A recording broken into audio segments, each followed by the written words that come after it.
Hello అండి, నమస్తే. నేను doctor Varun Kodam, consultant neurologist at TX hospitals, Banjara Hills. ఇప్పుడు మనం హెడ్ఏక్కి సంబంధించిన రెడ్ ఫ్లాగ్ సైన్స్ తెలుసుకుందాం. రెడ్ ఫ్లాగ్ సైన్స్ అనగా మనకి వచ్చే తలనొప్పి ఏదైనా సీరియస్ జబ్బుకి సంకేతమా అని తెలుసుకోవడం. హెడ్ఏక్కి రెడ్ ఫ్లాగ్ సైన్స్ అనేవి మొట్టమొదటిసారిగా తలనొప్పి ఎక్స్పీరియన్స్ చేయడం, అది కూడా చాలా సివియర్గా ఉండడం, ఏమైనా చూపు మందగించడం, ఫిట్స్ లాంటివి రావడం, స్పృహ కోల్పోవడం, లేదా క్యాన్సర్, హెచ్ఐవి అలాంటి వేరే జబ్బులు ఏమన్నా ఉండడం, ఇలాంటివి ఏమన్నా ఉంటే వెంటనే మీ డాక్టర్ని సంప్రదించాలి. ఇప్పుడు మనం తలనొప్పిని ఎలా ట్రీట్ చేయాలి అన్నది తెలుసుకుందాం. మొదటగా మనం తలనొప్పి ఏ కారణం వల్ల వస్తుంది, అది ప్రైమరీ హెడ్ఏక్ లేదా సెకండరీ హెడ్ఏక్ అన్నది ఐడెంటిఫై చేయగలను.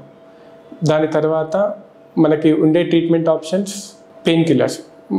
ఇది సాధారణంగా అందరు యూజ్ చేసే టాబ్లెట్స్, నాప్రాక్సన్, పారాసెటమాల్ లాంటివి. ఇలాంటివి ఎక్కువ రోజులు వాడడం వల్ల అల్సర్స్ కానీ, కిడ్నీ రిలేటెడ్ జబ్బులు కానీ ఇవి వచ్చే ప్రమాదం ఉంటుంది. అందువలన ఇవి ఎక్కువగా వాడడం అంత మంచిది కాదు. ఇలా కామన్గా డైలీ హెడ్ఏక్స్ వచ్చేవారికి ప్రొఫైలాక్టిక్ మెడికేషన్ స్టార్ట్ చేయడం జరుగుతుంది. ఇలాంటివి స్టార్ట్ చేయడం వలన మీకు తలనొప్పి తీవ్రత కానీ, నెంబర్ ఆఫ్ అటాక్స్ అంటే ఫ్రీక్వెన్సీ తగ్గడం ఇలాంటివి జరుగుతుంది.